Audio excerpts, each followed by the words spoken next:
Hi friends, నేను మీ Jafar. Welcome back to Jafar education.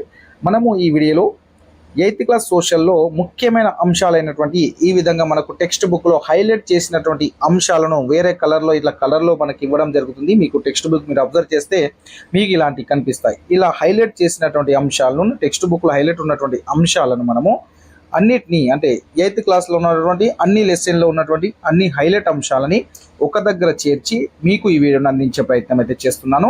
ఖచ్చితంగా దీంట్లోకి వెళ్ళి ప్రశ్నలు అనేటివి ఇన్ని రోజులు జరిగినటువంటి ఎగ్జామ్స్లో వచ్చినాయి, నెక్స్ట్ రాబోతున్నాయి.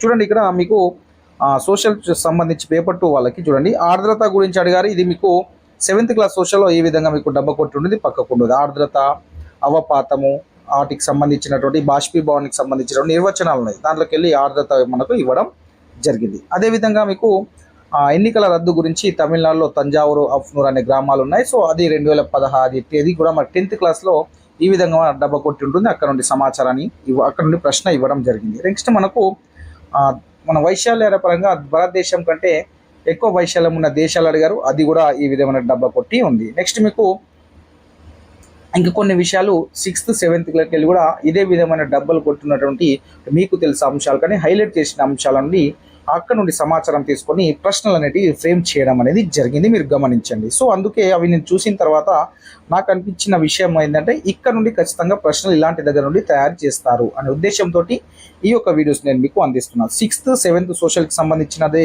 ఆల్రెడీ మన యొక్క యూట్యూబ్ ఛానల్ ఉంది, అది నేను చెప్పడం జరిగింది. అక్కడ అన్ని క్లియర్గా 6th 7th హైలైట్ అంశాలన్నింటినీ ఒక దగ్గర తీసుకుని రివిజన్ చేయడం అనేది జరిగింది. ఆ యొక్క వీడియో మన యొక్క యూట్యూబ్ ఛానల్లో ఉంది. నెక్స్ట్ ఇది 8th క్లాస్కి సంబంధించినటువంటి ఎక్కువగా ఉన్నాయి కాబట్టి ఒక 8th క్లాస్ ఒకటే ఇక్కడ తీసుకోవడం జరిగింది.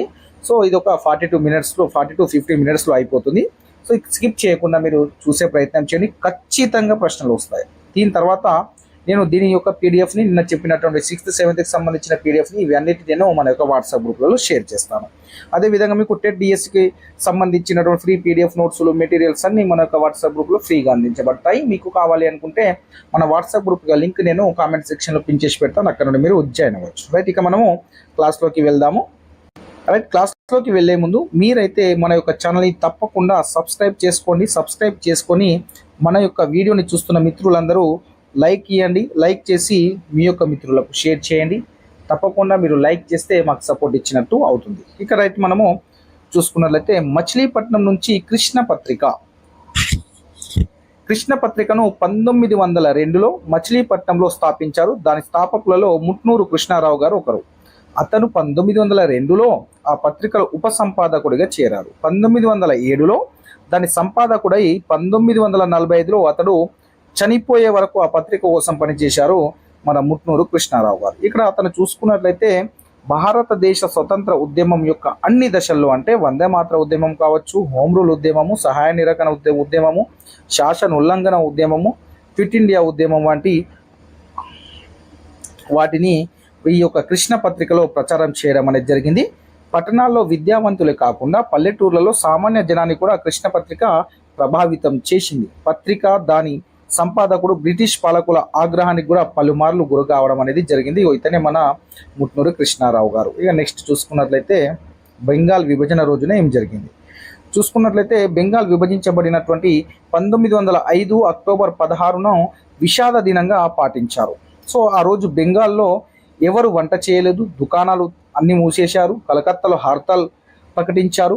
ప్రజలు గంగానదిలో స్నానం చేసి వందే మాతరం పాడుతూ వీధుల్లో ఊరేగింపు నిర్వహించారు. చూడండి, వందే మాతరం రచించింది పక్కకున్నారు బంకిం చంద్ర చటర్జీ గారు. చూడండి, రైట్.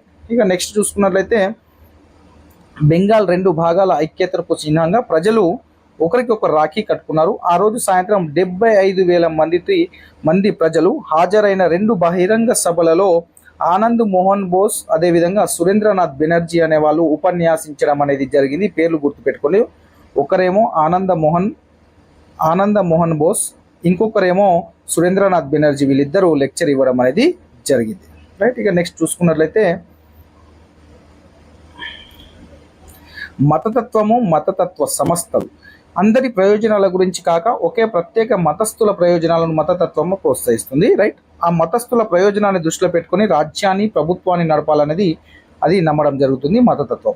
ఇందుకు విరుద్ధంగా చిన్న సమూహాల కంటే జాతి పెద్దదని, ఏ మతము లేని వాళ్ళతో సహా అందరి ప్రయోజనాలను జాతీయవాదం కోరుకుంది. ఈ దృక్పథాన్ని మనము లౌకిక దృక్పథం అని అంటాం.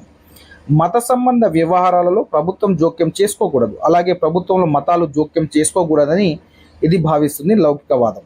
ఏ ముఖ మతానికి ప్రాధాన్యత ఇవ్వకుండా అన్ని మతాలను సమానంగా చూడాలి. ఈ విధంగా లౌకిక దృక్పథం మతతత్వం విరుద్ధ అభిప్రాయాలను కలిగి ఉంటుంది. ఇంతకు ముందు చెప్పుకున్నట్టు మతతత్వం ఒక ప్రత్యేక మత ప్రయోజనాల కోసం పాటుపడుతుంది. ఆ మతం అవసరాల ప్రకారం ప్రభుత్వం కూడా నడుచుకోవాలని కోరుకుంటుంది. నెక్స్ట్ చూసుకున్నట్లయితే ఒకవైపున జాతీయత భావాలు పెంపొందుతుండగా 20వ శతాబ్దపు ఆరంభంలో భారతదేశంలో మతతత్వ సంస్థలు కూడా పుట్టుకొచ్చాయి. 1906లో ఢాకాలో ముస్లిం భూస్వాములు నవాబులు కలిసి అఖిల భారత ముస్లిం లీగ్ను ఏర్పాటు చేసుకున్నారు. ఇది బెంగాల్ విభజనను సమర్థించి ముస్లింలకు ప్రత్యేక నియోజకవర్గాలు కావాలని అది కోరుకుంది. చూడండి, 1906లో ఢాకాలో ముస్లిం భూస్వాములు నవాబులు కలిసి అఖిల భారత ముస్లిం లీగ్ని ఏర్పాటు చేశారు. అఖిల భారత ముస్లిం లీగ్ ఎప్పుడు ఏర్పడింది? 1906. ఎక్కడ ఏర్పడింది? ఢాకాలో. ఇది గుర్తుపెట్టుకోండి. నెక్స్ట్, ముస్లింలకు ప్రత్యేక నియోజకవర్గాలు కావాలని కోరుకుంది. 1909లో ప్రభుత్వం దీనికి సమ్మతించింది. 1909లో ప్రభుత్వం దానికి అనుమతి ఇవ్వడం జరిగింది. విధాన సభలో కొన్ని సీట్లను ముస్లింలకు రిజర్వ్ చేశారు. ముస్లిం ఓట్ల ద్వారా వీళ్ళు ఎన్నికవుతారు. తమ మత బృందాలకు కొన్ని ప్రయోజనాలను సమకూర్చడం ద్వారా రాజకీయ నాయకులు అనుచర వర్గాన్ని ఏర్పరచుకునేలా అది ప్రేరేపించింది. హిందువులను ఏకం చేసే ఉద్దేశంతో ఇతర మతాలకు మారిన వాళ్ళని తిరిగి హిందువులుగా మార్చే ఉద్దేశంతో 1915లో హిందూ మహాసభ ఏర్పడింది. చూడండి, హిందూ మహాసభ ఎప్పుడు ఏర్పడింది? 1915లో ఏర్పడింది. అయితే పండిత్ మదన్ మోహన్ మాలవీయ వంటి నాయకులు దీనికి నేతృత్వం వహించారు. చూడండి, హిందూ మహాసభకు పండిత్ మదన్ మోహన్ మాలవీయ గారు నేతృత్వం వహించడం జరిగింది. భారతదేశంలో ముస్లిం లీగ్ ఇతర మత బృందాలకు జవాబుగా వీళ్ళు దీనిని ఏర్పాటు చేయడం జరిగింది, హిందూ మహాసభని. ఇది 1915లో హిందూ మహాసభ, 1906లో ముస్లిం లీగ్ అఖిల భారత ముస్లిం లీగ్ ఏర్పాటు చేయడం అనేది జరిగింది. నెక్స్ట్ చూసుకున్నట్లయితే ఇక మనము నెక్స్ట్ చూసుకున్నట్లయితే రెండవ ప్రపంచ యుద్ధం 1939 నుంచి ప్రారంభమై 1945లో ముగియడం జరిగింది. రెండవ ప్రపంచ యుద్ధం. హిట్లర్ నేతృత్వంలో నాజీ పార్టీ ప్రపంచమంతటిని తన ఆధీనంలోకి తెచ్చుకోవాలన్న ఉద్దేశంతో బ్రిటన్, ఫ్రాన్స్, సోవియట్, రష్యా ఇతర దేశాలపై యుద్ధం ప్రకటించింది. ఇంగ్లాండ్, ఫ్రాన్స్, రష్యాలతో అమెరికా చేతులు కలిపింది. వీటిని మనం మిత్ర కూటమి అంటాము. ఎవరిని మిత్ర కూటమి అంటాము? ఇంగ్లాండ్, ఫ్రాన్స్, రష్యా, అదేవిధంగా అమెరికా, వీటిని మనము మిత్ర కూటమి అని అంటాం. జర్మనీకి జపాన్, ఇటలీ దేశాలు మద్దతు ఇచ్చాయి. దేనికి? జర్మనీకి. అయితే మానవ చరిత్రలోనే అతి దారుణమైన ఈ యుద్ధం 1939లో మొదలై 1945లో రష్యా సైన్యాలు బెర్లిన్ని చేజిక్కించుకోవడంతో జపాన్లోని హీరోషిమా, నాగసాకిలపై అమెరికా అణుబాంబు వేయడంతో ఈ యొక్క రెండవ ప్రపంచ యుద్ధం అనేది ముగియడం జరిగింది. ఇక్కడ చూసుకున్నట్లయితే నెక్స్ట్ ఇక్కడ ప్రజాస్వామ్యము, స్వేచ్ఛల పక్షాన ఉన్న ప్రజలందరూ హిట్లర్ని వ్యతిరేకించి మిత్ర కూటమికి మద్దతు ఇవ్వడం జరిగింది. అయితే భారతదేశంలో అదే సమయంలో బ్రిటిష్ పాలకులకు వ్యతిరేకంగా పోరాటం కొనసాగుతుండడంతో భారతీయులలో ఇది సందిగ్ధతను కూడా నెలకొల్పడం అనేది జరిగింది. ఇక్కడ చూసుకున్నట్లయితే మిత్ర కూటమిలో ఏ దేశాలు ఉన్నాయంటే రెండవ ప్రపంచ యుద్ధంలో చూసుకున్నట్లయితే మనకు ఇంగ్లాండ్, ఫ్రాన్స్, రష్యా, దాంతోపాటు America. England, France, Russia, America, ఇవి మిత్ర కూటమిగా వీటిని చెప్పుకోవడం జరుగుతుంది. బ్రిటను నాజీ పార్టీకి సంబంధించి హిట్లర్ ప్రపంచమంతా రాజీనామా తేవాలనే ఉద్దేశంతో బ్రిటన్, ఫ్రాన్స్, సోవియట్, రష్యా ఇతర దేశాలపై యుద్ధం ప్రకటించినటువంటి వ్యక్తి హిట్లర్. అయితే వీరేం చేశారు? ఇంగ్లాండ్, ఫ్రాన్స్, రష్యా, అమెరికా చేతులు కలిపారు. దీన్ని మనము మిత్ర కూటమి అంటాం.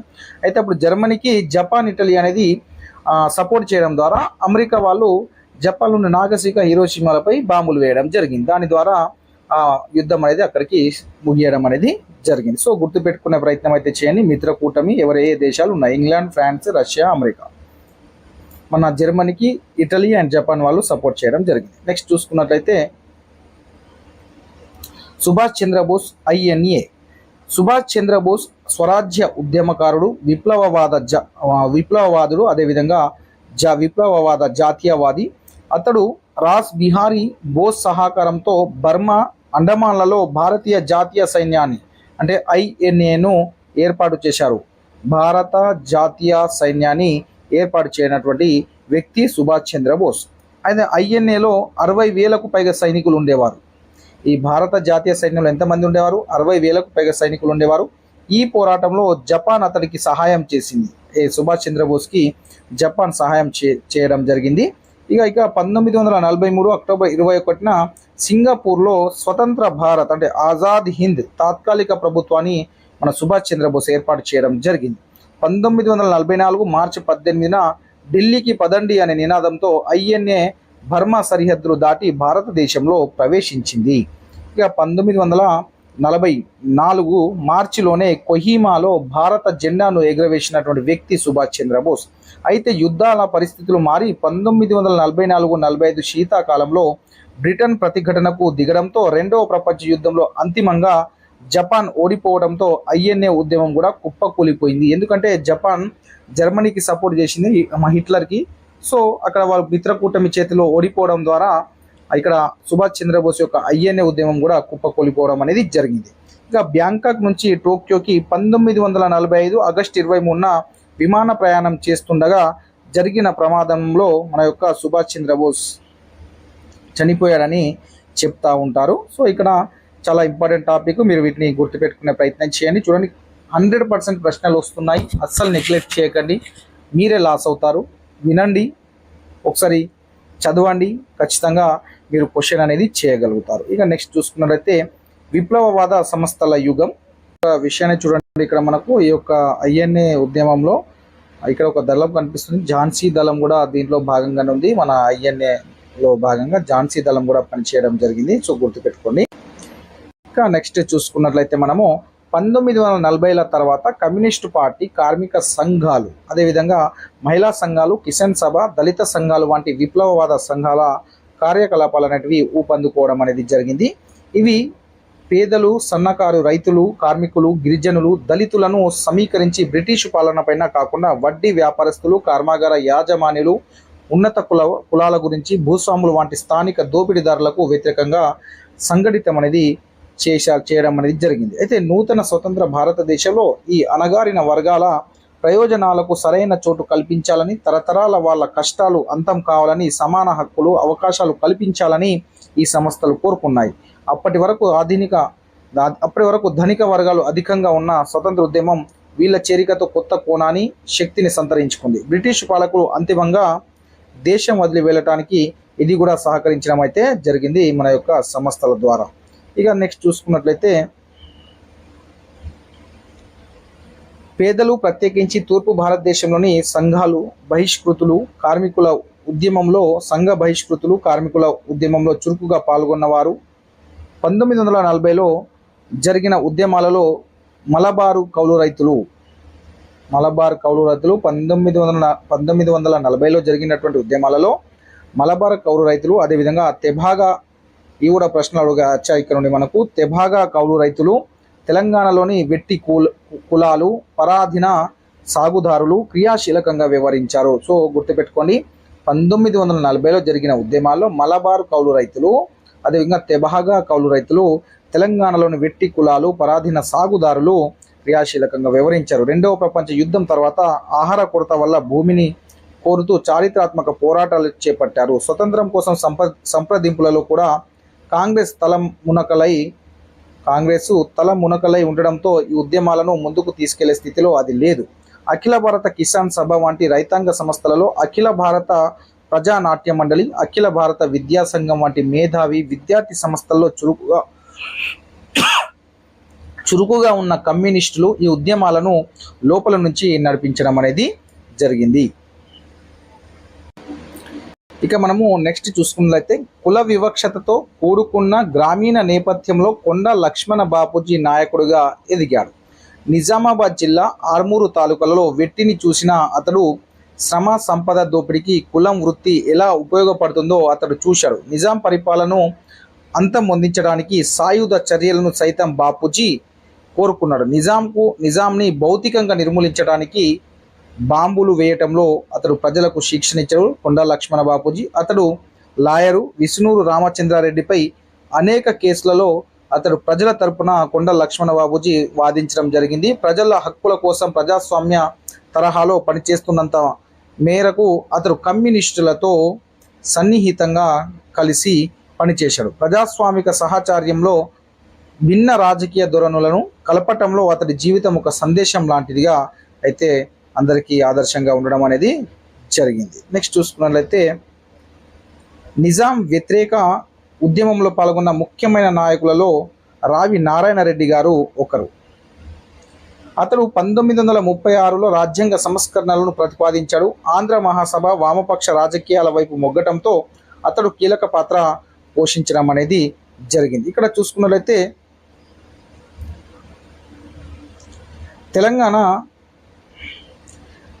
తెలంగాణ రైతాంగ పోరాటంలో అతడు ప్రముఖ పాత్ర పోషించాడు. భారత కమ్యూనిస్టు పార్టీ హైదరాబాద్ శాఖ తెలంగాణ స్వతంత్ర పోరాటంలో అతడు వ్యవస్థాపక సభ్యుడుగా రైతాంగ పోరాటాన్ని నిజాం ప్రభుత్వాన్ని తొలగించడానికి జరుగుతున్న ప్రజాస్వామిక ఉద్యమాన్ని అతడు కలిపాడు. హైదరాబాద్ నగర మేధావి వర్గాల్లో తొలి విప్లవవాదులో ముక్తుం మొయినుద్దీన్ ఒకరు. ఇక్కడ నుండి కూడా గతం టెట్లో మనకు ప్రశ్నలు రావడం జరిగింది. తొలి విప్లవవాదులు ఎవరు?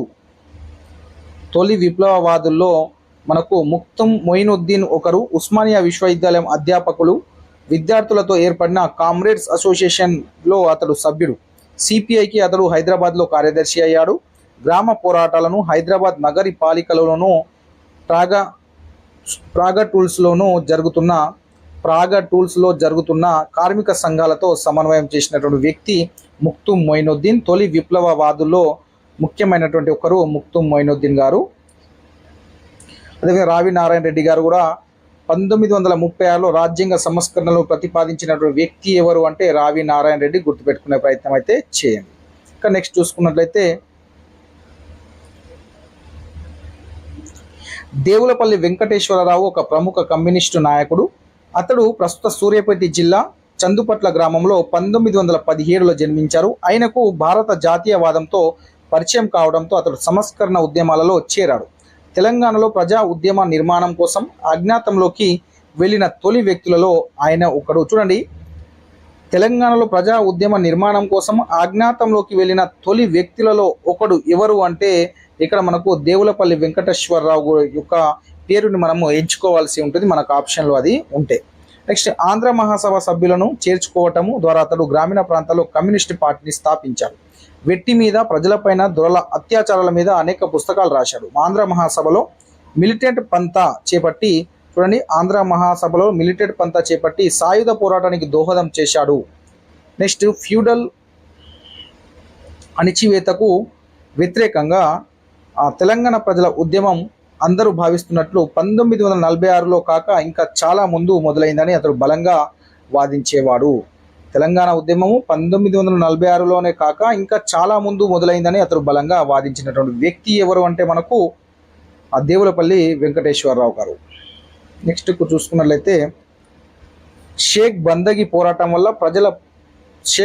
పోరాటం ప్రజల పోరాటాన్ని సూచిస్తుంది. బందగికి రావాల్సిన భూమి వాటాను విష్ణూరు రామచంద్రారెడ్డి అంటే విష్ణూరి రామచంద్రారెడ్డి అనుచరుడైన అతడి అన్న అబ్బాస్ అలీ సవాలు చేశాడు. ఈ విషయం కోర్టులోకి వెళ్ళి అందులో బందగి గెలిచాడు.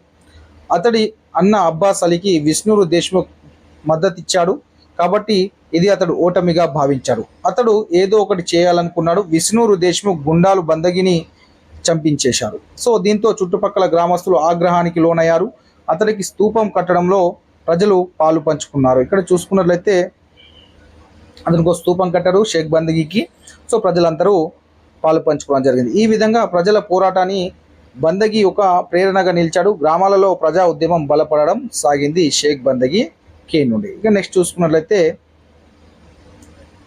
ఆ రోజుల్లో భూస్వాములు చిన్న రైతులను తొలగించి అధిక మొత్తాలను భూమిని కొత్త కౌలుదారులకు అప్పగించాలని పెద్ద ఎత్తున చేపట్టడం జరిగింది. దీనిని సంఘాలు తీవ్రంగా వ్యతిరేకించాయి. చాకలి ఐలమ్మ చెందిన భూమిని బలవంతంగా లాక్కోవడానికి విష్ణూరు దేశ్ముఖ్ ప్రయత్నించారు. దీనిని సంఘం సమర్థంగా ప్రతిఘటించింది. విద్యార్థి దశలోనే ఆరుట్ల రామచంద్రారెడ్డి తన విప్లవ దృక్పథాన్ని కనబరిచాడు.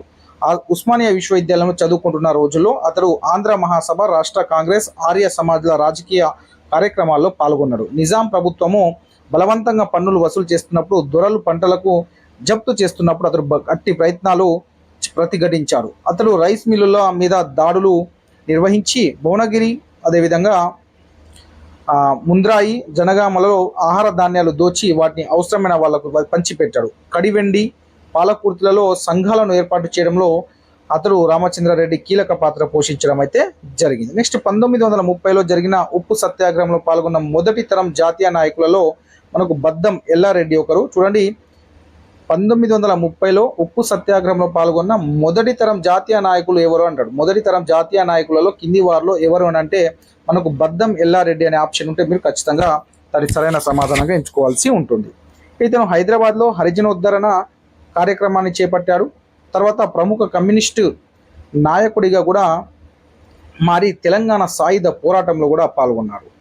ఇక భీమ్రెడ్డి నరసింహారెడ్డి వామపక్ష భావాలచే ప్రభావితుడై కమ్యూనిస్టుగా మారాడు. ఎవరు? భీమ్రెడ్డి నరసింహారెడ్డి. భూస్వాములకు ప్రభుత్వ అధికారులకు వ్యతిరేకంగా వ్యతిరేక పోరాటాలు నిర్వహించాడు. ఇక్కడ చూసుకున్నట్లయితే అతడు ఆజ్ఞాతరు కార్యకర్తగా పనిచేస్తూ తర్వాత దళం నాయకుడిగా మారాడు. నెక్స్ట్ బొమ్మగాని ధర్మభిక్షం గారు విద్యార్థి దశలోనే రాజకీయ కార్యకలాపాలలో చేరాడు. ఇతడు పేద పిల్లల కోసము సూర్యాపేటలో హాస్టల్ను ప్రారంభించినటువంటి వ్యక్తి ఎవరు అంటే ఆ బొమ్మగాని ధర్మభిక్షం. సో ఆ తర్వాత అతను నల్గొండ జిల్లాలో ప్రముఖ కమ్యూనిస్టు నాయకుడుగా ఎదగడం అనేది జరిగింది. రైట్, ఇక మనము నెక్స్ట్ చూసుకున్నట్లయితే ఇక్కడ తెలంగాణ పోరాటంలో మహిళల యొక్క పాత్ర గురించి చూసినట్లయితే నిజాంలు దొరల పాలనలో మహిళలు ఎక్కువగా బాధకు గురయ్యారు. వాళ్ళు నిత్యం వేధింపబడ్డారు. భూస్వాములకు పనిచేయటమే కాకుండా సందర్శించే అధికారులకు సేవలు చేయాల్సి వచ్చేది. చాలామంది మహిళలు భూస్వాములకు దాసీలుగా నియమించబడేవారు. ఇటువంటి మహిళలు ఆంధ్ర మహాసభ నిర్వహించిన రాత్రి పాఠశాలలకు హాజరై సంఘాలలో కమ్యూనిస్టు పార్టీలో చేరాలని నిర్ణయించుకున్నారు. కొంతమంది మహిళలు ఆయుధాలు పట్టి రజాకార్లతో పోరాడారు. కొంతమంది పాటలు పాడి ప్రజలను ఉత్తేజపరిచారు. మరికొంతమంది డాక్టర్లు, నర్సులుగా పనిచేశారు. ఉద్యమం కోసం వారు ఎన్నో త్యాగాలను చేశారు. సాయుధ పోరాటంలో ఒక మహిళ ఆమె అనుభవాన్ని ఆమె మాటలో చెప్పింది. ఒకసారి మనము చూద్దాము. చూడండి మిత్రమా, మనకు సెషన్ మొన్న జరిగినటువంటి సోషల్ పేపర్ 2 వాళ్ళకి ఈ యొక్క 8th క్లాస్ సోషల్ నుండి ఇలాంటి హైలైట్ అంశాల నుండి 2 ప్రశ్నలు రావడం జరిగింది. ఒకటేమో ఒకే ఒక్క లోక్సభ స్థానాలు ఉన్న రాష్ట్రాల పేరు అడిగారు. ఇది కూడా ఇలా హైలైట్ చేసిన అంశంలో మనకు నెక్స్ట్ వస్తుంది. నెక్స్ట్ రాజ్యాంగ సలహాదారుడు ఎవరని అడిగారు. ఇది కూడా మనకు ఇదే సోషల్లో 8th క్లాస్ సోషల్లో ఉంది. సో అది మనకు నెక్స్ట్ వస్తుంది. కాబట్టి మీరు నెగ్లెక్ట్ చేయకండి, మొత్తం వీడియోని చూడండి. ఖచ్చితంగా మీకు మళ్ళీ ఒక్కొక్క సబ్జెక్ట్ నుండి ఆ హైలైట్ అంశాల నుంచి 2-3 మార్కులు వస్తున్నాయి. సో అలాంటప్పుడు వాటిని మనం నెగ్లెక్ట్ ఎందుకు చేయడము? ఒక్కసారి చూసుకుంటే మనం ఆన్సర్ చేయగలుగుతాం కదా. సో ఇక్కడ నుండి ప్రశ్నలు వస్తున్నాయని తెలిసి కూడా మనం చూడకుండా వెళ్ళిపోతే మనం నష్టపోతామనే ఉద్దేశంతో ఈ వీడియో చేయడం జరుగుతుంది. వీడియో చూస్తున్న మిత్రులందరూ తప్పకుండా మన యొక్క వీడియోని లైక్ చేయండి. కొత్తగా చూస్తున్న మిత్రులు మన యొక్క ఛానల్ని సబ్స్క్రైబ్ చేసుకొని మీ యొక్క సపోర్ట్ని మాకైతే అందించండి. ఇక చూసుకున్నట్లయితే నా పేరు కమలమ్మ. మాది మానుకోట తాలూకాలోని గ్రామం. మాది కట్టు బానిస కుటుంబం. మా అమ్మ భూస్వామి ఇంటిలో దాసి. నాకు 15 సంవత్సరాల వయసు ఉన్నప్పుడు మా నాన్న చనిపోయాడు. ఆ సమయంలోనే తెలంగాణ పోరాటం అనేది మొదలైంది. మా చెల్లెలను దొరసాని తన కూతురితో పాటు దాసిగా పంపించాలని అనుకుంది. నా భర్తను దొరసాని కొట్టేది. కట్టు బానిస బతుకు చాలా దుర్భరంగా ఉండేది. పశువులను మేపాలి, పేడ ఎత్తాలి, అన్ని పనులు చేయాలి. నా భర్తను గుండాగాకు ఉపయోగించుకున్నారు. భూస్వాముల ఇళ్లలో దారుణాలు భరించలేక పోరాటంలోకి వెళ్ళాం. ముందుగా మా అన్న దళనాయకుడయ్యాడు. నా భర్త నేను కమ్యూనిస్టు పార్టీలో చేరాం. నా పని సాంస్కృతిక దళంలో నేను పాటలు పాడుతూ ఒక ఊరి నుంచి మరొక ఊరికి ప్రయాణం చేసినేదాన్ని.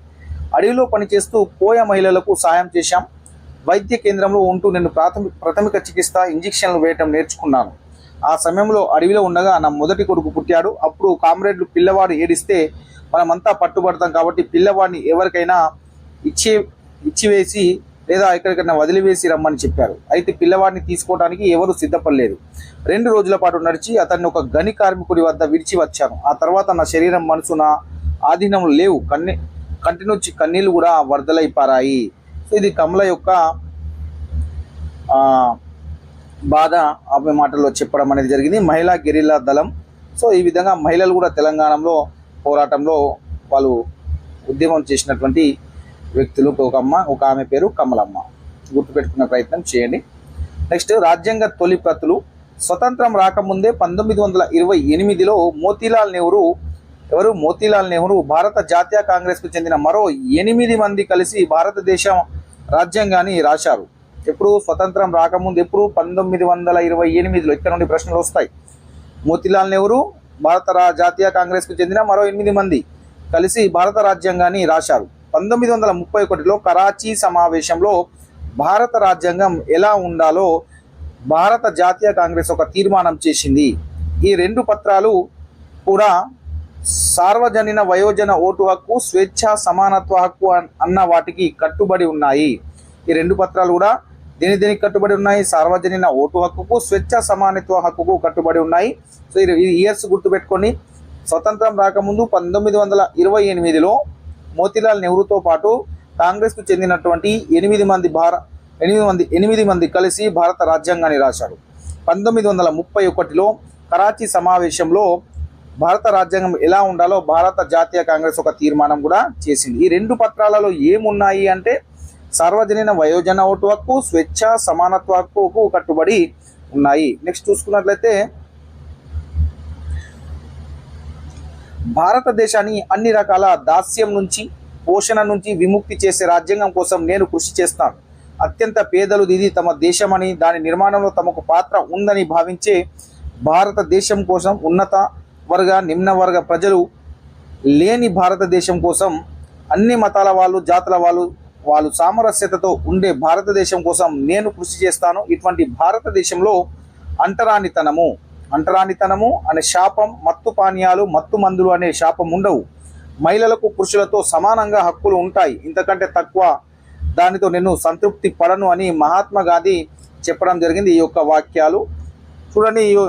ఈ యొక్క వర్డ్స్ అయితే ఎవరైతే చెప్పారో మీరు గుర్తుపెట్టుకొని, మహాత్మా గాంధీ గారు ఈ వర్డ్స్ చెప్పడం అనేది జరిగింది. నెక్స్ట్ చూసుకున్నట్లయితే 1950 జనవరి 26న మనం వైరుధ్యాలతో కూడిన జీవనంలోకి ప్రవేశించబోతున్నాము. రాజకీయాల్లోకి మనకి సమానత ఉంటుంది, కానీ సామాజిక ఆర్థిక జీవితాల్లో అసమానత అనేది ఉంటుంది. దేంట్లో సమానతంగా ఉంటుంది? మనకు రాజకీయాల్లో మనకి సమానత ఉంటుంది, కానీ సామాజిక ఆర్థిక జీవితాల్లో అసమానత ఉంటుంది. రాజకీయాల్లో ఒక మనిషి ఒక ఓటు ఒక విలువ అన్న సిద్ధాంతాన్ని అనుసరించబోతున్నామని చెప్పింది డాక్టర్ బిఆర్ అంబేద్కర్. సో దీన్ని గుర్తుపెట్టుకొని ఇంతకుముందు కూడా అడగడం జరిగింది. ఒక మనిషి ఒక ఓటు ఒకే విలువ అన్న సిద్ధాంతాన్ని అనుసరించబోతున్నామని చెప్పింది డాక్టర్ బిఆర్ అంబేద్కర్. ఇక్కడ మన సామాజిక ఆర్థిక జీవితాలలో మనకున్న సామాజిక ఆర్థిక చట్టం కారణంగా ఒక మనిషి ఒక విలువ అన్న సూత్రాన్ని అమలు చేయలేము. ఒక మనిషి ఒక విలువ అన్న సూత్రాన్ని అమలు చేయలేమని చెప్పారు. ఈ వైరుధ్య జీవనాన్ని ఎంతకాలం భరించాలి? సామాజిక ఆర్థిక జీవితాలలో సమానత్వాన్ని ఎంతకాలం తిరస్కరించాలి? ఈ వైరుధ్యాలు ఎక్కువ కాలం కొనసాగితే మన రాజకీయ ప్రజాస్వామ్యం ముప్పులో పడుతుంది అని చెప్పినటువంటి వ్యక్తి డాక్టర్ బిఆర్ అంబేద్కర్ గారు. సో ఇవి గుర్తుపెట్టుకోండి, ఈ యొక్క వర్డ్స్. ఇంకా నెక్స్ట్ చూసుకున్నట్లయితే, మన భవిష్యత్తు విశ్రాంతి సుఖాలతో ఉండబోవటం లేదు. గతంలో పలుమార్లు చేసిన ప్రతిజ్ఞలు, ఈ రోజు చేయబోతున్న ప్రతిజ్ఞను నిలుపుకోవటానికి మనం నిరంతరం శ్రమించాల్సి ఉంటుంది. భారతదేశానికి సేవ చేయటం అంటే అందులో ఉంటున్న కోట్లాది యథార్థులకు సేవ చేయటమే. దీని అర్థం పేదరికాన్ని, అజ్ఞానాన్ని, రోగాలను, అవకాశాలలో అసమానతలను అంతం చేయటం. ప్రతి వ్యక్తి కన్నీటి బిందువును తుడవాలని మన తరం మహానాయకుడు కలగన్నాడు. అది మనకు సాధ్యం కాకపోవచ్చు, కానీ కన్నీళ్లు, కష్టాలు ఉన్నంతకాలం మన పని ఇంకా మిగిలే ఉంటుంది అని జవహర్లాల్ నెహ్రూ గారు చెప్పినటువంటి వాక్యాలు, వర్డ్స్ ఇవి. సో వీటిని గుర్తుపెట్టుకునే ప్రయత్నాలు అయితే చేయండి. నెక్స్ట్ ఇక్కడ నుండి ఈ మనకు భారతదేశ ప్రజలమైన మేము భారతదేశాన్ని సర్వసత్తాక, సామ్యవాద, లౌకిక, ప్రజాస్వామ్య, గణతంత్ర రాజ్యంగా నిర్మించుకోవడానికి, ఇక్కడ చూడండి ప్రశ్న ఒకసారి వీటిని అరేంజ్ చేయమని. దీని తర్వాత ఏది వస్తుంది? సర్వసత్తాక, సామ్యవాద, లౌకిక, ప్రజాస్వామ్య, గణతంత్ర రాజ్యం. సో ఇట్లా క్రమం ప్రకారం గుర్తుపెట్టుకోవాలి వీటిని. సర్వసత్తాక సామ్యవాద లౌకిక ప్రజాస్వామ్య గణతంత్ర రాజ్యంగా నిర్మించుకోవడానికి ఈ పౌరులందరికీ సాంఘిక ఆర్థిక రాజకీయ న్యాయాన్ని ఆలోచన భావ ప్రకటన విశ్వాసము ధర్మము ఆరాధనలతో స్వతంత్రాన్ని అంతస్తుల్లోనూ అవకాశాల్లోనూ సమానత్వాన్ని చేకూర్చుటకు వారందరిలో వ్యక్తి గౌరవాన్ని జాతీయ సమైక్యతను సంరక్షిస్తూ సౌభ్రతత్వాన్ని పెంపొందించడానికి 1949 నవంబర్ 26న మన రాజ్యాంగ పరిషత్తులో ఎంపిక చేసుకొని శాసనంగా రూపొందించుకున్న ఈ రాజ్యాంగాన్ని మాకు మేమే ఇచ్చుకున్నాము. సో ఇది మాత్రం గుర్తుపెట్టుకోండి. పైనది ఆ ఇయర్ కూడా గుర్తుపెట్టుకొని 1949 నవంబర్ 26 మన రాజ్యాంగ పరిషత్లో రాజ్యాంగాన్ని మనం ఇచ్చుకోవడం జరిగింది. అదేవిధంగా భారతదేశాన్ని సర్వసత్తాక సామ్యవాద లౌకిక ప్రజాస్వామ్య గణతంత్ర రాజ్యాంగం వీటిని వరుసక్రమం కూడా గుర్తుపెట్టుకునే ప్రయత్నం చేయాలి.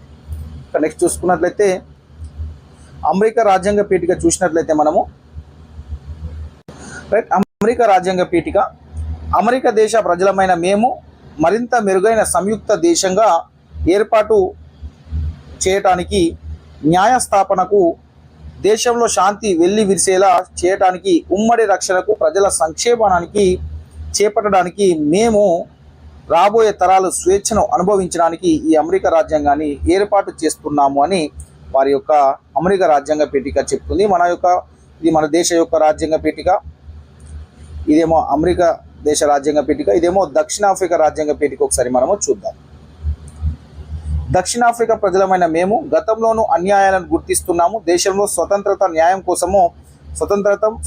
కోసము న్యాయం కోసము పోరాడిన వాళ్ళని సన్మానిస్తున్నాము. దేశ నిర్మాణానికి ప్రగతికి పాటుపడిన వాళ్ళను గౌరవిస్తున్నాం. భిన్నత్వంలో ఏకత్వం ఇక్కడ నివసిస్తున్న వాళ్ళందరికీ ఈ దేశం చెందుతుందని విశ్వసిస్తున్నాం. దీనికి అనుగుణంగా స్వేచ్ఛగా ఎన్నుకున్న ప్రజాప్రతినిధుల ద్వారా ఈ రాజ్యాంగాన్ని అత్యున్నత చట్టంగా ఆమోదిస్తున్నాము.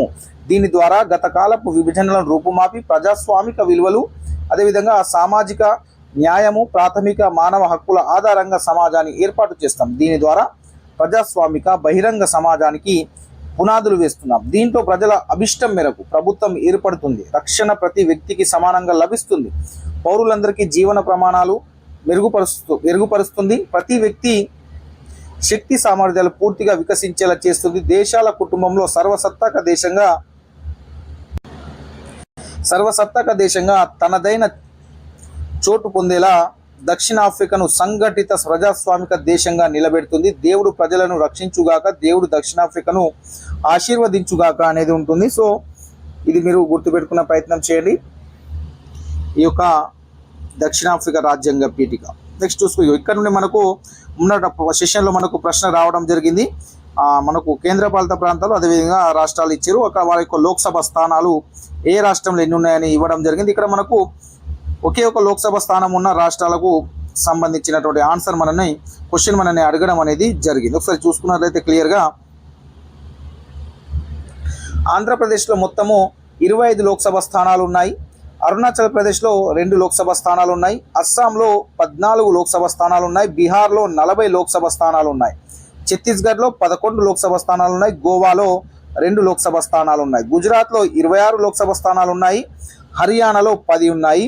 హిమాచల్ ప్రదేశ్లో 4 లోక్సభ స్థానాలు అయితే ఉన్నాయి. నెక్స్ట్ చూసుకున్నట్లయితే జమ్మూ కాశ్మీర్లో 6 లోక్సభ స్థానాలు ఉన్నాయి. జార్ఖండ్లో 14 ఉన్నాయి. కర్ణాటకలో 28 ఉన్నాయి. కేరళలో 20 లోక్సభ స్థానాలు ఉన్నాయి. మధ్యప్రదేశ్లో 29 లోక్సభ స్థానాలు అయితే ఉన్నాయి. నెక్స్ట్ చూసుకున్నట్లయితే మహారాష్ట్రలో 48 లోక్సభ స్థానాలు ఉన్నాయి. మణిపూర్లో 2 లోక్సభ స్థానాలు ఉన్నాయి. మేఘాలయలో 2 లోక్సభ స్థానాలు ఉన్నాయి. మిజోరాంలో 1 లోక్సభ స్థానం ఉంది. నాగాలాండ్లో 1 లోక్సభ స్థానం ఉంది. చూడండి, ఒకే ఒక లోక్సభ స్థానం ఉన్న రాష్ట్రాలు అడిగారు అక్కడ. సో రాష్ట్రాలకు సంబంధించి కాబట్టి రాష్ట్రాలు ఉన్నటువంటి విషయాన్ని గుర్తుపెట్టుకుని వాళ్ళు రాష్ట్రాలు అడగాలా లేదా కేంద్రపాలిత ప్రాంతం అడిగే ప్రశ్న అనేది తెలియదు. కానీ ఒకే ఒక లోక్సభ స్థానం ఉన్న లోక్సభ స్థానం ఉన్న రాష్ట్రాలు ఏవి అని అడిగినట్టు చెప్పడం జరిగింది చాలామంది. కాబట్టి రాష్ట్రాలు అన్నప్పుడు మిజోరాం వస్తుంది, నాగాలాండ్ వస్తుంది. అదేవిధంగా ఒకే ఒక లోక్సభ స్థానం ఉన్నటువంటి అవి రాష్ట్రాలు. అదేవిధంగా ఒడిస్సాలో 21 లోక్సభ స్థానాలు ఉన్నాయి. పంజాబ్లో 13 ఉన్నాయి. రాజస్థాన్లో మళ్ళీ 25 లోక్సభ స్థానాలు అయితే ఉంటాయి. అది సిక్కింలో చూడండి, సిక్కింలో మళ్ళీ ఒకే ఒక లోక్సభ స్థానం ఉంది. తమిళనాడులో 39 ఉంటే తెలంగాణలో 17 ఉన్నాయి. అదేవిధంగా త్రిపురలో 2 లోక్సభ స్థానాలు అయితే ఉన్నాయి. ఉత్తరాఖండ్లో 5 ఉన్నాయి. ఉత్తరప్రదేశ్లో 80 లోక్సభ స్థానాలు అన్నిటికంటే ఎక్కువ. పశ్చిమ బెంగాల్లో 42 లోక్సభ స్థానాలు ఉన్నాయి. ఇక్కడ చూసుకున్నట్లయితే ఒకే ఒక లోక్సభ స్థానం ఉన్న రాష్ట్రాలు అడిగినప్పుడు మనము మిజోరాము, నాగాలాండ్, సిక్కిం ఇవి మనకు ఆన్సర్ అనేటివి అయితే ఒకే ఒక లోక్సభ స్థానం ఉన్నటువంటి రాష్ట్రాలు. ఒకే ఒక లోక్సభ స్థానం ఉన్నటువంటి కేంద్రపాలిత ప్రాంతాలు అడిగినప్పుడు ఇక్కడ చూసుకున్నట్లయితే అండమాన్ అండ్ నికోబార్ సంబంధించి ఒకటే ఉంది. చండీగఢ్లో 1 లోక్సభ స్థానం ఉంది. దాద్రా నగర్ హవేలీలో ఎన్ని ఉన్నాయి? 1 లోక్సభ స్థానం ఉంది. డామన్ మరియు డయ్యూలో మనకు ఒకే ఒక లోక్సభ స్థానం ఉంది. లక్షద్వీప్లో కూడా ఒకే లోక్సభ స్థానం ఉంది. పాండిచ్చేరిలో కూడా ఒకే ఒక లోక్సభ స్థానం అయితే ఉంది. ఢిల్లీ కేంద్రపాలిత ప్రాంతంలో 7 లోక్సభ స్థానాలు ఉన్నాయి. అదేవిధంగా రాష్ట్రపతిచే నామినేట్ చేయబడే ఆంగ్లో ఇండియన్లు 2 ఉంటారని చెప్పారు, కానీ వాటిని ఇప్పుడు తీసేయడం అనేది జరిగింది. సో మనం మొన్న జరిగినటువంటి సెషన్లో ఇక్కడ నుండి ప్రశ్న ఎలా అడిగి చూసిరు కదా, ఒకే ఒక లోక్సభ స్థానం ఉన్న రాష్ట్రం అడిగారు. రాష్ట్రం అడిగినప్పుడు మనం మిజోరాం, నాగాలాండ్, సిక్కిం అనే ఆప్షన్ను ఎంచుకోవాల్సి ఉంటుంది. కేంద్రపాలిత ప్రాంతాలు అన్నప్పుడు ఇవి మనకు వస్తాయి, ఓకేనా. లేదా క్రింది వాటిలో ఒకే ఒక లోక్సభ స్థానం ఉన్న రాష్ట్రాలు ఏవి, లేదా ఒకే ఒక లోక్సభ స్థానం ఉన్న కేంద్రపాలిత ప్రాంతాలని ఆ విధంగా అడిగితే మనం ఆన్సర్ అనేది ఈజీగా చేసుకోవచ్చు. నెక్స్ట్ చూసుకున్నట్లయితే ఇక్కడ 1952 నుంచి 2014 వరకు ఓటు హక్కు ఉపయోగించుకున్నటువంటి ఓటర్ల శాతం ఒకసారి మనము చూద్దాం.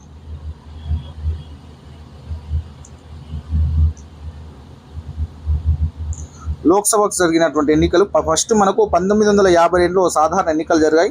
అప్పుడు 46% మంది ఓటు హక్కును వినియోగించుకున్నారు. 1957లో మళ్ళీ జరిగాయి, అప్పుడు 48%.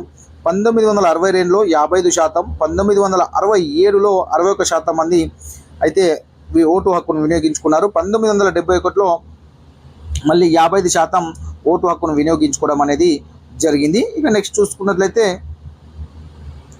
1977లో 60% పోల్ అయింది. 1980లో 57% పోలింగ్ అయింది. 1985లో 64%. 1989 ఎన్నికల్లో 62% పోల్ కావడం జరిగింది. 1991లో 56% అయితే పోల్ కావడం అయితే జరిగింది. 1996లో 58%. 1998లో 62%. 1999లో 59% పోల్ అయింది. 2004లో 58% పోల్ అయింది. 2009లో కూడా 58% ఓట్లు అనేటివి పోల్ కావడం జరిగింది. 2014 వచ్చేసరికి ఓటు శాతం పెరిగింది. 66.4% ఓటు అనేది పోల్ కావడం అనేది జరిగింది. ఇక నెక్స్ట్ చూసుకున్నట్లయితే 2014 లోక్సభ ఎన్నికకు సంబంధించి కొన్ని ఆసక్తికరమైన విషయాల్ని మనము తెలుసుకుంటే, మనం చూసుకున్నట్లయితే 2014లో పార్లమెంటు నియోజకవర్గాల సంఖ్య సంఖ్య 543. మొత్తం అంటే ఇద్దరు ఆంగ్లో ఇండియన్లు కలిపి 545 అయితే మొత్తం ఓటర్లు 83,41,1,479. అదేవిధంగా పోటీ చేసిన అభ్యర్థుల సంఖ్య 8,251. అంటే దేశం మొత్తంలో పోటీ చేసిన పురుష అభ్యర్థులు 89%. పోటీ చేసిన మహిళా అభ్యర్థులు 11% మాత్రమే 2014లో. ఏర్పాటు చేసిన పోలింగ్ కేంద్రాల సంఖ్య దాదాపుగా 9,30,000గా అయితే ఉంది. దాదాపుగా మన యొక్క పోలింగ్ కేంద్రాల సంఖ్య. దారావత్తు కోల్పోయిన అభ్యర్థుల సంఖ్య అంటే డిపాజిట్ కోల్పోయిన అభ్యర్థుల సంఖ్య 7,000 ఉంది 2014లో. పోలింగ్ సిబ్బంది దాదాపుగా 1 crore దాకా పోలింగ్ సిబ్బంది అయితే పాల్గొనడం అయితే జరిగింది. 1, 10, 100, 1000, 10,000, లక్ష, 10 లక్షలు, కోటి, 1 crore. ఇక అదేవిధంగా పోటీ చేసిన మొత్తం పార్టీల సంఖ్య 464 అయితే 464 పార్టీలు అయితే పోటీ చేయడం అయితే జరిగింది 2014లో. నెక్స్ట్ చూసుకున్నట్లయితే చట్టాలన్నింటినీ పార్లమెంట్లో చేయరు. ఈ పట్టిక చూస్తే ఈ విషయం మీకు వెల్లడవుతుంది. చూడండి, కేంద్ర జాబితా. ఈ విషయాలపై కేంద్రం మాత్రమే చట్టాలు చేయగలుగుతుంది. అనేక విషయాలపై పార్లమెంటు మాత్రమే చట్టాలు చేయగలదు. ఈ చట్టాలు దేశమంతటికి వర్తిస్తాయి. ఉదాహరణకు మనం దేశమంతటి కరెన్సీ అంటే ఇక్కడ నుండి కూడా ప్రశ్నలు వచ్చాయి. దేశమంతటి కరెన్సీ అంటే రూపాయి ఉంది కాబట్టి డబ్బులు బ్యాంకుకు సంబంధించిన ఏ చట్టమైనా పార్లమెంటు మాత్రమే చేస్తుంది. గత టెట్లలో ఇక్కడ నుంచి ఈ క్రింది వాటిలో కేంద్ర ప్రభుత్వం పార్లమెంటు దేనికి చట్టాలు చేస్తుందని ఆప్షన్స్ ఇవ్వడం జరిగింది. సో ఇలా చూడండి, మీరు ప్రశ్నలన్నీ హైలైట్ అంశాల నుండి ఎక్కువ ప్రశ్నలు అనేటివి ఖచ్చితంగా వస్తున్నాయి కాబట్టి మీరు ఒక్కసారి చూసి వెళ్ళండి. అంటే దేశమంతటి కరెన్సీపై పార్లమెంట్లో చట్టం చేస్తుంది కేంద్రం. కాబట్టి డబ్బులు బ్యాంకుకు సంబంధించిన ఏ చట్టమైనా, బ్యాంకుకు డబ్బులకు సంబంధించిన ఏ చట్టమైనా పార్లమెంటు మాత్రమే చేస్తుంది. అదేవిధంగా మన టెలిఫోను తపాలా వ్యవస్థకు ఉమ్మడి నియంత్రణలు ఉండాలి. దీనికి టెలిఫోన్కి తపాలా వ్యవస్థకు ఉమ్మడి నియంత్రణలు ఉండాలి. పార్లమెంట్ పరిధిలో ఉన్న మరో విషయము దేశ రక్షణ, సైన్యం రక్షణకి సంబంధించిన అన్ని చట్టాలను పార్లమెంట్లో మాత్రమే చేస్తుంది. ఓకేనా? కరెన్సీ సంబంధించి, బ్యాంకులకు సంబంధించి, సైన్యానికి సంబంధించి, రక్షణకు సంబంధించినటువంటి అన్ని విషయాల్ని కేంద్ర ప్రభుత్వమే పార్లమెంట్లో చట్టాలు చేస్తుంది. నెక్స్ట్ రాష్ట్ర జాబితా ఒకసారి చూసుకున్నట్లయితే మనము రాష్ట్రాల శాసనసభలు మాత్రమే చట్టాలు చేస్తాయి. వీటిని రాష్ట్రాల శాసనసభలు మాత్రమే ఈ విషయాలకు సంబంధించిన చట్టాలు చేయగలవు. అంటే వివిధ రాష్ట్రాలకు వేరువేరు చట్టాలు ఉంటాయన్నమాట. ఉదాహరణకు వస్తువుల ప్రజల రవాణాకు వారు ఎంత మొత్తం చెల్లించగలరు. ప్రైవేటు మరియు ప్రభుత్వ బస్సులకు రవాణా ఛార్జీలను రాష్ట్ర ప్రభుత్వమే నిర్ణయిస్తుంది. రవాణా ఛార్జీలను నిర్ణయించడానికి, సవరించడానికి రాష్ట్ర ప్రభుత్వానికి తనకంటూ సొంత చట్టాలు ఉంటాయి. నెక్స్ట్ తమ సరిహద్దులోపు సరైన రోడ్డు రవాణా మార్గాలు ఉండేలా చూసే బాధ్యత కూడా రాష్ట్రాలదే. కాబట్టి జాతీయ రహదారులు మినహాయించి అన్ని రోడ్ల నిర్వహణకు రాష్ట్రాలు చేపడతాయి. నేషనల్ హైవే వదిలేసి మిగతావన్నీ మన యొక్క స్టేట్ గవర్నమెంట్ చేస్తుంది. ఆ నేషనల్ హైవే అన్ని సెంట్రల్ గవర్నమెంట్ ఆధీనంలోకి వస్తాయి. రాష్ట్ర ప్రభుత్వము బాధ్యత వహించే ముఖ్యమైన విషయాలు ఏమేమంటే చట్టాలు చేస్తారంటే వారు రాష్ట్రాల వారు వ్యవసాయము, సాగునీరు, పోలీసు, వైద్య సేవలు ఇవన్నీ రాష్ట్రాల జాబితాలోకి వస్తాయి. ఈ విషయాలపై రాష్ట్ర శాసనసభలు చట్టాలన్నిటివి చేయడం అనేది జరుగుతుంది. దేనిపైన? వ్యవసాయం, సాగునీరు, పోలీసు, వైద్య సేవలు ఇవన్నీ. ఉమ్మడి జాబితాలో వచ్చేసరికి తెలంగాణ ఇది స్టేట్కి అదేవిధంగా సెంట్రల్కి సంబంధించింది 2 జాబితాలలో ఉంటాయి. పార్లమెంటు, రాష్ట్ర శాసనసభలు 2 చట్టాలు చేయగల విషయాలు ఇవి. కొన్ని విషయాలపై పార్లమెంటు, రాష్ట్ర శాసనసభలు 2 చట్టాలు చేయవచ్చు. ఉదాహరణకు విద్యా విధానం అన్నది కేంద్ర రాష్ట్ర ప్రభుత్వాల రెండింటి బాధ్యత. అదేవిధంగా ప్రతి రాష్ట్రంలో కేంద్రీయ విద్యాలయాల వంటి కేంద్రం నడిపే బడులతో పాటు రాష్ట్ర ప్రభుత్వ విద్యాశాఖ నడిపే బడులు కూడా ఉంటాయి. కేంద్ర రాష్ట్ర ప్రభుత్వాలు 2 కూడా ఒకే విషయంపై చట్టాలు చేస్తాయి. అవి కర్మాగారాలు లేదా పరిశ్రమలు, విద్యుత్ కార్మికులు వంటివి. అయితే ఒక విషయంపై పార్లమెంటు, రాష్ట్ర శాసనసభ 2 పరస్పర విరుద్ధ చట్టాలు చేస్తే రాష్ట్ర శాసనసభ చేసిన చట్టం కాకుండా పార్లమెంట్ చేసిన చట్టంనే వర్తిస్తుంది. ఇక్కడ నుండి ప్రశ్నలు అడుగుతారు. ఒక విషయంపై పార్లమెంటు, రాష్ట్ర శాసనసభ 2 పరస్పర విరుద్ధ చట్టాలు చేస్తే రాష్ట్ర శాసనసభ చేసిన చట్టం కాకుండా పార్లమెంట్ చేసిన చట్టం మాత్రమే వర్తిస్తుంది, నడుస్తుంది అనేది గుర్తుపెట్టుకొని ప్రశ్నలు అడిగే అవకాశం ఉంది. ఇక నెక్స్ట్ చూసుకున్నట్లయితే మొదటి లోక్సభ ఎన్నికలు 1952లో జరిగింది. అప్పుడు ఎవరు ఎన్ని సీట్లు గెలిచారో ఒకసారి మనం చూద్దాం. కాంగ్రెస్ పార్టీ 364 సీట్లు గెలుచుకుంది. కమ్యూనిస్ట్ మిత్ర పార్టీలు 23 గెలిచాయి. అదేవిధంగా సోషలిస్టులు 12 సీట్లు గెలవడం జరిగింది. కిసాన్ మజ్దూర్ ప్రజా పార్టీ 9 స్థానాలను గెలుచుకుంది. అదేవిధంగా జనసంఘ్ పార్టీ 3 స్థానాలను గెలుచుకుంది. హిందూ మహాసభ 4 స్థానాల్లో హిందూ మహాసభ గెలవడం జరిగింది. రామరాజ్య పరిషత్ ఏమో 3 స్థానాల్లో గెలిచింది. ఇతర పార్టీలు 30 స్థానాల్లో గెలవడం జరిగింది. స్వతంత్రులు ఏమో ఒక 41 మంది అయితే గెలవడం అయితే జరిగింది. మొత్తం 489 మంది అయితే అప్పుడైతే మొదటి ఎన్నికల్లో గెలవడం అయితే జరిగింది. మొత్తం 1952 ఎన్నికల్లో మొట్టమొదటి సాధారణ ఎన్నికల్లో మొత్తం 489 మంది అయితే గెలవడం అయితే జరిగింది. నెక్స్ట్ తొలి సమాచార నివేదిక FIR అంటాం. ఇది మనం ఫస్ట్ ఇన్ఫర్మేషన్ రిపోర్ట్. ఇక్కడ పోలీసులకు ఫిర్యాదు చేయాల్సి ఉంటే పోలీస్ స్టేషన్ల తొలి సమాచార నివేదిక FIR ఫస్ట్ ఇన్ఫర్మేషన్ రిపోర్ట్ని ఇవ్వాల్సి ఉంటుంది. FIR దాఖలు చేసిన తర్వాత కేసుని పరిష్కరించాల్సిన బాధ్యత పోలీసులది. నివేదికలో రాసిన సమాచారాన్ని SHO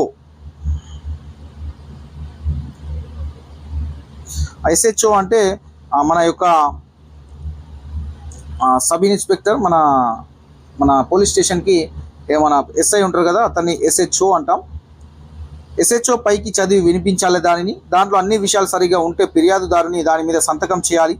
FIR ఆధారంగా పోలీస్ స్టేషన్లో రిజిస్టర్లో నేరం వివరాలు పొందుపరచాలి. ఫిర్యాదు చేసిన వ్యక్తి నుంచి ఎటువంటి రుసుము తీసుకోకుండా FIR ప్రతిని అతనికి ఇవ్వాలి. ఒకవేళ కేసు తీసుకోవడానికి SHO station head officer, SHO అంటే అతని మన స్టేషన్ హెడ్ ఆఫీసర్ ఎవరు ఉంటారో SI ఉంటారు. SHO తిరస్కరిస్తే నేరుగా DSP లేదా మెజిస్ట్రేట్ దగ్గరికి వెళ్ళి ఫిర్యాదు చేయవచ్చును. ఒకవేళ SHO కేసు తీసుకోవడానికి ఆ యొక్క SI స్టేషన్ హెడ్ ఆఫీసర్ వెనుక తీసుకోవడానికి నిరాకరిస్తే మీరు డైరెక్ట్గా DSP లేదా మెజిస్ట్రేట్ అంటే కోర్టుకు వెళ్ళి ఫిర్యాదు చేయవచ్చును. ఫిర్యాదును వాళ్లకు పోస్టు ద్వారా కూడా మనము పంపవచ్చును. డైరెక్ట్గా కాకుండా పోస్టు ద్వారా కూడా మనం ఫిర్యాదు అనేది చేయవచ్చును. సో గుర్తుపెట్టుకునే ప్రయత్నం అయితే చేయండి ఈ యొక్క సమాచారాన్ని.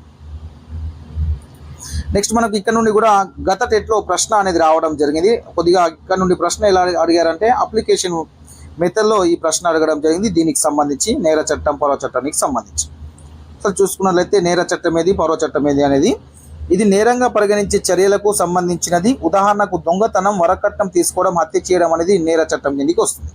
పౌర చట్టం అంటే ఇది మరొక వ్యక్తి ఒప్పందాన్ని ఉల్లంఘించటమే. ఒక వ్యక్తి ఒప్పందాన్ని ఉల్లంఘించడం వల్ల ఒక వ్యక్తికి జరిగే నష్టానికి సంబంధించింది. ఉదాహరణకు అద్దె, సరుకుల కొనుగోలు, విడాకులకు సంబంధించినవన్నీ పౌర చట్టం కిందికి వస్తాయి. నెక్స్ట్ రెండో చూడండి. సాధారణంగా ఎఫ్ఐఆర్ నమోదు చేసి పోలీసులు విచారణతో ఇది మొదలవుతుంది. ఇది నేర చట్టం. ఎఫ్ఐఆర్తో నమోదు చేసి పోలీసు విచారణతో మొదలవుతుంది. తర్వాత న్యాయస్థానంలో కేసు వేస్తారు. పౌర చట్టం ఎట్లా అంటే నష్టానికి గురైన వ్యక్తి న్యాయస్థానంలో దావా వేయాలి. ఉదాహరణకు అద్దె వివాదంలో యజమాని లేదా కిరాయాదారు అంటే ఇక్కడ చూడండి పౌర చట్టంలో పోలీస్ స్టేషన్లో ఎఫ్ఐఆర్ ఏం కూడా నమోదు చేయాల్సిన అవసరం లేదు. వాళ్ళకి సంబంధం ఉండదు సివిల్స్ మ్యాటర్లో పోలీసులకు. కాబట్టి డైరెక్ట్గా కోర్టులో అనేది మనము దావా అనేది వేయవచ్చు, పిల్ అనేది వేయవచ్చు. నెక్స్ట్ చూసుకున్నట్లయితే వీళ్ళు నేర చట్టంలో న్యాయస్థానంలో వెళ్ళిన తర్వాత దోషి అని రుజువు అయితే జరిమానాతో పాటు జైలుకి కూడా పంపడం అనేది జరుగుతుంది.